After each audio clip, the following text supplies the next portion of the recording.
नमस्कार दोस्तों, मैं अमन। यह रीट स्पेशल का तीसरा वीडियो है। ठीक है, आज के इस वीडियो में हम देखेंगे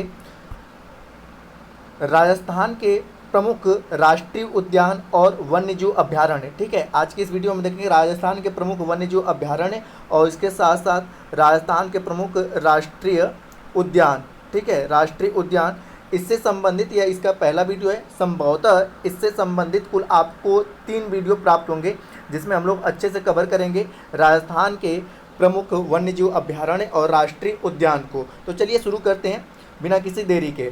तो यहाँ पर सबसे पहले जानते हैं कि वन्यजीव संरक्षण से क्या क्या चीज़ें हैं और कब वन्यजीव संरक्षण अधिनियम राजस्थान में लागू हुआ। तो जैसा कि आपको स्लाइड पर दिख रहा है कि 23 अप्रैल 1951 को राजस्थान वन पक्षी संरक्षण अधिनियम 1951 लागू किया गया। ठीक है, तो वह राजस्थान में आपका जो वन पक्षी संरक्षण अधिनियम कब लागू किया गया, आपका 23 अप्रैल को। और भारत सरकार द्वारा 9 सितंबर 1972 को वन्यजीव सुरक्षा अधिनियम, जिसे हम लोग वन्यजीव संरक्षण अधिनियम के नाम से जानते हैं, वह 1972 में लागू किया गया।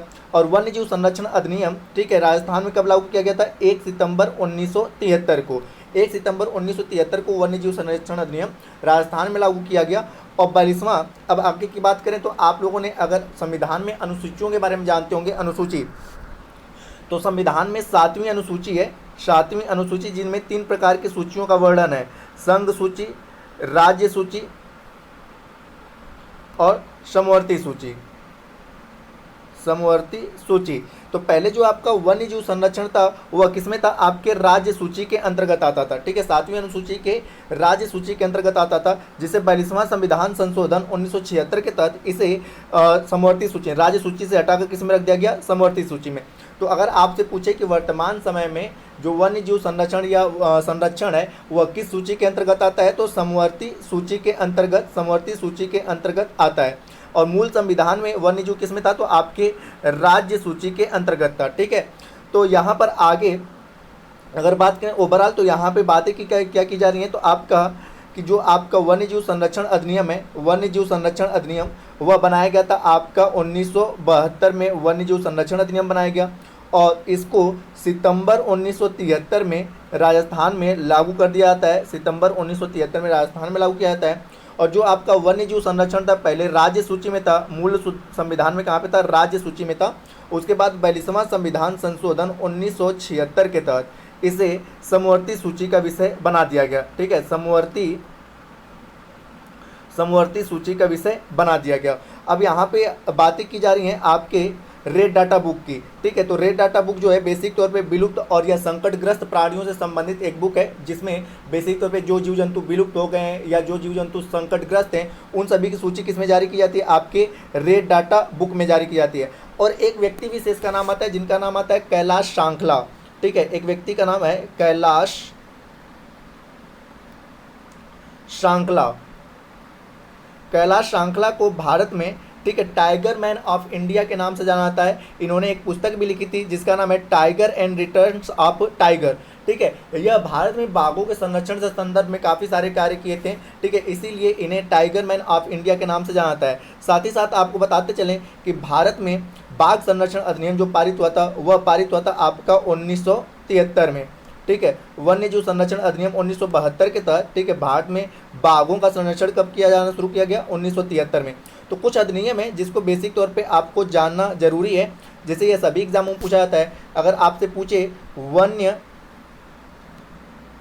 जीव संरक्षण अधिनियम 1972, ठीक है, उसके बाद आपका बाघ संरक्षण अधिनियम, बाघ संरक्षण अधिनियम कब पारित हुआ, 1973। उसके बाद है आपका पर्यावरण संरक्षण अधिनियम, जो आपका पर्यावरण संरक्षण अधिनियम है 1976। उसके बाद आपका है वन संरक्षण अधिनियम 1900, पर्यावरण संरक्षण अधिनियम आपका 1986 है, सॉरी, आपका पर्यावरण संरक्षण अधिनियम 1986 है और वन संरक्षण अधिनियम 1980 है। ठीक है, तो यहाँ पे जैसे मैंने बताया कि वन्यजीव संरक्षण अधिनियम 1972, बाघ संरक्षण अधिनियम 1973, पर्यावरण संरक्षण अधिनियम 1986, वन संरक्षण अधिनियम 1980। और इसके साथ ही साथ एक और अधिनियम आता है जिसका नाम है जैव विविधता अधिनियम। ठीक है, जैव विविधता अधिनियम भारत में कब पारित हुआ? तो 2002 में। तो ये सारे अधिनियम आप अच्छे से याद रखिएगा। वन्य जीव संरक्षण अधिनियम 1972, बाघ संरक्षण अधिनियम 1973, पर्यावरण संरक्षण अधिनियम 1986, उसके बाद वन संरक्षण अधिनियम 1980 और जैव विविधता अधिनियम 2002। तो अब चलिए बढ़ते हैं आगे। यहाँ पर कि राजस्थान में वर्तमान समय में कुल 3 वन्य जीव राष्ट्रीय उद्यान है। ठीक है, अगर आपसे पूछे कि वर्तमान समय में कुल राजस्थान में कितने राष्ट्रीय उद्यान है, तो राष्ट्रीय उद्यानों की संख्या कुल है आपकी 3। ठीक है, और राष्ट्रीय उद्यान या अभ्यारण्य किसे घोषित किया जाता है? तो एक ऐसा क्षेत्र जहां पर जैव विविधता पाई जाती है। ठीक है, जहां पर जैव विविधता पाई जाती है, जहां पर विभिन्न प्रकार के जीव जंतुओं का निवास होता है और उनको वहां पर आपसीय मानवीय गतिविधियों का, ठीक है, खतरे का संकेत होता है, उन सारे क्षेत्रों को क्या बनाया जाता है? राष्ट्रीय उद्यान या वन्यजीव अभ्यारण्य बनाया जाता है। तो यहाँ पे अगर राजस्थान में राष्ट्रीय उद्यान की बात करें तो राजस्थान में राष्ट्रीय उद्यानों की संख्या कुल 3 है। तो पहले 3 राष्ट्रीय उद्यानों को देखते हैं। तो सबसे पहला आपका राष्ट्रीय उद्यान है जिसका नाम है, आपको स्लाइड भी दिख रहा होगा, रणथंभौर राष्ट्रीय उद्यान। तो इसके बारे में देखें तो सवाई माधो जिले में स्थित इस अभ्यारण्य को 1 नवंबर 1980 को राजस्थान के प्रथम राष्ट्रीय उद्यान के रूप में घोषित किया गया। इस उद्यान को 1974 में बाघ परियोजना के अंतर्गत चयनित किया गया था। यह देश की सबसे कम क्षेत्रफल वाली बाघ परियोजनाओं में से एक है। यह उद्यान अरावली तथा विंध्याचल पर्वत श्रृंखलाओं के मध्य 352 वर्ग किलोमीटर क्षेत्र में फैला हुआ है। राष्ट्रीय स्मारक घोषित रणथंभौर दुर्ग इस उद्यान में स्थित है। इस उद्यान में बाघ, बघेरा, चीतर, सांभर, नीलगाय, रीछ, जरक एवं चिंकारा जीव जंतु पाए जाते हैं। ढौक वृक्ष तथा ढका वनस्पतियों इस उद्यान में पाई जाती हैं। आरक्षित क्षेत्र घोषित हो जाने पर रणथंभौर बाघ परियोजना को रामगढ़, जिसे हम लोग बूंदी अभ्यारण्य से जोड़ दिया गया। रणथंभौर राष्ट्रीय उद्यान क्षेत्र में पद्म तालाब, राजबाग, मलिक तालाब, गिलाई सागर और मानसरोवर एवं लाभपुर झील स्थित है। तो यहाँ पर आपसे अगर पूछा जा सकता है तो राजस्थान का पहला राष्ट्रीय उद्यान कौन है? तो रणथंभौर राष्ट्रीय उद्यान। इससे राष्ट्रीय उद्यान कब घोषित किया गया? तो 1 नवंबर 1980 को, जैसा कि यहाँ पे आपको दिख रहा है कि इससे 1 नवंबर 1980 को राष्ट्रीय उद्यान घोषित किया गया। साथ ही साथ आपने पता है कि जब प्रोजेक्ट टाइगर चलाया गया था, तो राजस्थान का प्रोजेक्ट टाइगर के अंतर्गत शामिल पहला राष्ट्रीय उद्यान भी कौन था? आपका रणथंभौर था, जिसे 1974 में शामिल किया गया। और उस समय जो आपके प्रोजेक्ट टाइगर के अंतर्गत सभी राष्ट्रीय उद्यानों को चयनित किया गया था, तो यह सबसे छोटा प्रोजेक्ट टाइगर के अंतर्गत वाला राष्ट्रीय उद्यान था। इस राष्ट्रीय उद्यान के अंतर्गत आपका कुछ उद्यान है, जैसे पद्म तालाब है, राजबाग है, मलिक तालाब है, गिलाई सागर है, मानसरोवर एवं लाभपुर झीलें हैं। तो इसमें से सबसे इंपॉर्टेंट आपको होता है मानसरोवर झील। ठीक है, किस राष्ट्रीय उद्यान के अंतर्गत आएगा? तो आपका रणथंभौर राष्ट्रीय उद्यान के अंतर्गत आएगा। तो यह रहा आपके रणथंभौर राष्ट्रीय उद्यान। यहाँ पे सबसे इंपॉर्टेंट हो कि रणथंभौर किस जिले के अंतर्गत स्थित है? तो सवाई माधोपुर जिले के अंतर्गत स्थित है। यह राजस्थान का पहला राष्ट्रीय उद्यान है और जब प्रोजेक्ट टाइगर की शुरुआत 1973 में किया गया था, तो इसको पहला, ठीक है, 1974 में राजस्थान का पहला टाइगर रिजर्व के अंतर्गत बनाया गया था। अगला जो राष्ट्रीय उद्यान है, जिसका हम लोग नाम जानते हैं केवलादेव या घाना राष्ट्रीय उद्यान।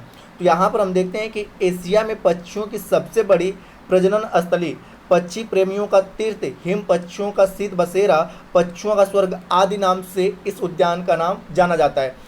और आगे की बात है तो भारत के प्रमुख पर्यटन परिपथ सुनहरा त्रिकोण की, जहाँ पर दिल्ली, आगरा और जयपुर स्थित है। ठीक है, जहाँ पर दिल्ली, आगरा और जयपुर स्थित है, और उसे हम क्या कहते हैं? सुनहरा त्रिकोण कहते हैं। यहीं पर आपके केवलादेव राष्ट्रीय उद्यान के आसपास वाले इलाके में स्थित है।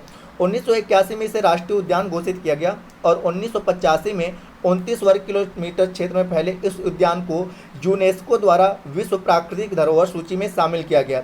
यहाँ पर साइबेरियन क्रेन, दुर्लभ साइबेरियन सारस, गीज, पोयार्ड और लेप्रिस, बेलगर्ट और रोजी पोलिकन नामक पक्षी पाए जाते हैं। तो अब यहाँ पे केवलादेव अपने आप में इंपॉर्टेंट हो जाता है। पहला कि यह राजस्थान का एकमात्र राष्ट्रीय उद्यान है जिसे यूनेस्को ने वर्ल्ड हेरिटेज साइट में शामिल किया। कब? 1985। तो पहला है कि यूनेस्को ने इसे कब अपने हेरिटेज साइट में शामिल किया है? तो 1985 में। और अगले की बात करें तो इसके कई सारे नाम आते हैं। पहला है कि एशिया में पक्षियों का सबसे बड़ा प्रजनन स्थल। ठीक है, पहला नाम है। अगर आपसे पूछा जा सकता है कि एशिया में पक्षियों का सबसे बड़ा प्रजनन स्थल किस राष्ट्रीय उद्यान का है, तो आपका केवलादेव। उसके बाद पक्षी प्रेमियों का तीर्थ किसे कहा जाता है? तो केवलादेव राष्ट्रीय उद्यान को। अगला है हिम पक्षियों का शीत बसेरा कहाँ पर है? तो केवलादेव राष्ट्रीय उद्यान में। पक्षियों का स्वर्ग किसे कहा जाता है? तो केवलादेव राष्ट्रीय उद्यान को। और सुनहरा त्रिकोण जहां पर दिल्ली, आगरा और जयपुर आपस में आकर मिलते हैं वह किस राष्ट्रीय उद्यान के अंतर्गत आता है? तो आपके केवलादेव राष्ट्रीय उद्यान के अंतर्गत आता है। और राजस्थान का एकमात्र राष्ट्रीय उद्यान जिसे यूनेस्को के वर्ल्ड हेरिटेज साइट में शामिल किया गया तो क्या आपका केवलादेव राष्ट्रीय उद्यान। और यहाँ पर मुख्यतः कौन सी पक्षी पाई जाती है? तो आपकी साइबेरियन क्रेन। ये अपने आप में एक इम्पॉर्टेंट है कि साइबेरियन क्रेन का एकमात्र प्रजनन स्थल कहाँ पे है? तो केवलादेव, जिसे हम लोग घाना राष्ट्रीय उद्यान के नाम से जानते हैं। तो इस तरह से आपका केवलादेव मोस्ट इंपॉर्टेंट हो जाता है राष्ट्रीय उद्यानों के लिए। ठीक है, आपका मोस्ट इंपॉर्टेंट हो जाता है राष्ट्रीय उद्यानों के लिए। अगला जो राष्ट्रीय उद्यान है उसका नाम है मुकुंदरा हिल्स राष्ट्रीय उद्यान। मुकुंदरा हिल्स राष्ट्रीय उद्यान। तो इसके बारे में जाने तो 9 जनवरी 2012 को इसे राष्ट्रीय उद्यान घोषित किया गया। यह कोटा और चित्तौड़ में 199.55 वर्ग किलोमीटर क्षेत्र में फैला हुआ है। मुकुंदरा हिल्स राष्ट्रीय उद्यान का नाम दर्रा था। ठीक है, मतलब कि मुकुंदरा हिल्स जो है एक दर्रे के नाम से है। बाद में 2003 में इसका नाम राजीव गांधी नेशनल पार्क कर दिया गया। गागनरोन दुर्ग, अबलीमीड़ा महल, रावण महल, भीमा चोरी मंदिर इसी अभ्यारण्य में है। मुकुंदरा हिल्स को सैलकियों आदि मानव द्वारा उकेरी गई रेखाएं मिलती हैं। तो यहाँ पे ओवरऑल ये है कि मुकुंदरा हिल्स का वर्तमान में नाम क्या है? आपका राजीव गांधी नेशनल पार्क। ठीक है, वर्तमान समय मुकुंदरा हिल्स का नाम क्या है? Rajiv Gandhi national park. इसका नाम ये कब बदला गया? वर्ष 2003 में। और इसका नाम इसलिए बदला गया क्योंकि मुकुंदरा हिल जो था एक दर्रे का नाम था और इसलिए आगे चलकर 2003 में इसका नाम बदल के राजीव गांधी नेशनल पार्क कर दिया गया। और इसे राष्ट्रीय उद्यान, पहले क्योंकि यह अभ्यारण्य था और इसे राष्ट्रीय उद्यान कब घोषित किया गया? 9 जनवरी 2012 को। तो यह राजस्थान का तीसरा राष्ट्रीय उद्यान है। तो जैसे मैंने बताया कि राजस्थान में कुल 3 राष्ट्रीय उद्यान आते हैं, आपका केवलादेव, उसके बाद रणथंभौर और तीसरा आपका मुकुंदरा हिल्स। ये 3 आपके राष्ट्रीय उद्यान हैं। अगला है कि राजस्थान में वन्य जीव अभ्यारण्य। ठीक है, राजस्थान में वन्य जीव अभ्यारण्य कौन कौन से हैं उसको हम लोग देखने की कोशिश करेंगे। तो यहाँ पे सबसे पहले है सरिस्का वन्य जीव अभ्यारण्य। ठीक है, सबसे पहला आपका अभ्यारण्य है सरिस्का वन्य जीव अभ्यारण्य।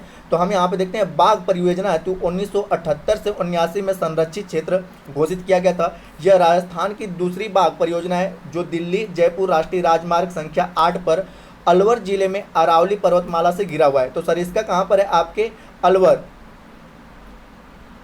ठीक है, राजस्थान के अलवर जिले में जो अरावली पर्वतमाला से घिरा हुआ है। इस अभ्यारण्य में शेर व बाघों, अलाव, सांबर, चीतल, नीलगाय, चिंकारा, चौगसिंगा, स्याह, गो, जंगली सुअर आदि वन्यजीव पाए जाते हैं। इस अभ्यारण्य में नीलकंठ महादेव का मंदिर है, लोक देवता भर्तहरि की तपोस्थली है और पांडुपोल हनुमान मंदिर एवं राजस्थान पर्यटन विकास निगम की होटल टाइगर डेन स्थित है। यह अभ्यारण्य हरे कबूतर के लिए प्रसिद्ध है। तो आपसे पूछा जा सकता है कि हरा कबूतर मुख्यतः राजस्थान के किस अभ्यारण्य में पाया जाता है? तो सरिस्का में। ठीक है, और उसके बाद यह किस जिले में स्थित है? तो आपके राजस्थान के अलवर में स्थित है। और इसको बाघ परियोजना हेतु कब शामिल किया गया था? तो 1978 से 1979 के बीच इसे बाघ परियोजना के लिए शामिल किया गया था। और अन्य की बात करें तो यह किस लिए फेमस है? तो यहाँ पे लोक देवता भर्तहरि का यह तपोस्थली है, पांडुपोल हनुमान मंदिर और राजस्थान पर्यटन विकास निगम का होटल टाइगर डेन इसी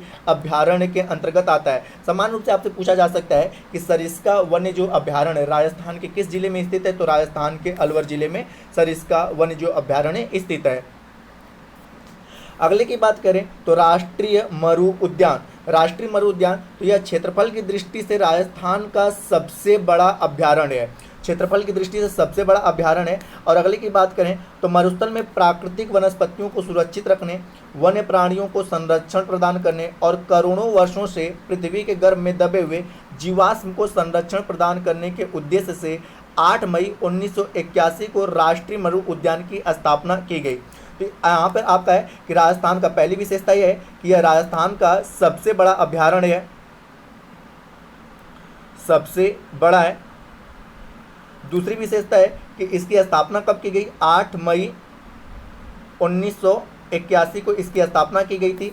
और आगे है कि यह अभ्यारण्य जैसलमेर व बाड़मेर जिले में 3000 वर्ग किलोमीटर क्षेत्र में फैला हुआ है। तो यह किस जिले के अंतर्गत आएगा? तो आपका है जैसलमेर व बाड़मेर। ठीक है, बाड़मेर, ये आपका जैसलमेर और बाड़मेर जिले में स्थित है। और यहाँ पर यह राजस्थान का राज्य पक्षी गोडावड़, जिसे हम लोग ग्रेट इंडियन बस्टर्ड के नाम से जानते हैं, इसे ही उत्तर भारत में सोन चिरैया के नाम से भी जाना जाता है। तो गोडावड़ पाया जाता है। इस अभ्यारण्य में प्रकृति के अद्भुत करिश्मे के रूप में लाखों वर्ष पूर्व के सागरी जीवाश्म के 25 उडफॉसिल विद्यमान हैं। भारतीय वन्यजीव संरक्षण अधिनियम के अंतर्गत पूर्ण संरक्षण प्राप्त राज्य पक्षी गोडावड़ इस अभ्यारण्य के स्वच्छंद निवास करता है। तो यहाँ पे आपका राष्ट्रीय मरु उद्यान के बारे में सबसे पहली विशेषता है कि यह राजस्थान का क्षेत्रफल की दृष्टि से सबसे बड़ा वन्यजीव अभ्यारण्य है। इसकी स्थापना कब की गई थी? 8 मई 1981 को। यह किस जिले के अंतर्गत आता है? तो जैसलमेर और बाड़मेर जिले के अंतर्गत आता है। और इसकी मुख्य विशेषता ये है कि जिसे उत्तर भारत में सोन चिरैया कहा जाता है, और जो राजस्थान राज्य का राजकीय पक्षी है गोदावड़, उसे हम लोग ग्रेट इंडियन बस्टर्ड के नाम से जानते हैं, उसकी मुख्य रूप से कहाँ पर पाया जाता है? राष्ट्रीय मरु उद्यान में पाया जाता है। तो यह आपके मुख्य विशेषता रहता है राष्ट्रीय मरु उद्यान का। तो आज के लिए इतना ही दोस्तों। अगर यह वीडियो आपको पसंद आया हो तो आप हमें सपोर्ट करें, और रीट का आगे का हम वीडियो बनाते रहेंगे। जैसा मैंने बताया कि राजस्थान के वन्यजीव अभ्यारण्य और आपके राष्ट्रीय उद्यान से संबंधित कुल 3 से 4 वीडियो हो सकते हैं, जिसका कि यह पहला वीडियो था। और मैं पूरे अच्छे से कवर कर रहा हूँ, हर एक पॉइंट्स को आपको बताता जा रहा हूँ कि कहीं से भी अगर मेरे पढ़ाए गए टॉपिक से अगर क्वेश्चन पूछे तो वह क्वेश्चन कभी आप मिस न कर सको। तो आपसे एक सामान्य सा क्वेश्चन है इस वीडियो के अंत में कि राजस्थान का पहला राष्ट्रीय उद्यान का नाम क्या है? ठीक है, तो आप अगर वीडियो को अंत तक देखे होंगे और ध्यान से देखे होंगे तो आप हमें आंसर कमेंट बॉक्स में अवश्य बताएंगे। आपके कमेंट का हमें इंतजार रहेगा। और यहाँ पर अगर आपको वीडियो पसंद आया हो तो वीडियो को लाइक करें, कमेंट करें तथा अपने दोस्तों के साथ शेयर करें। और चैनल पर नए हैं तो चैनल को सब्सक्राइब अवश्य करें। वीडियो के अंत तक बने रहने के लिए धन्यवाद। मुझे आपके कमेंट का इंतजार रहेगा।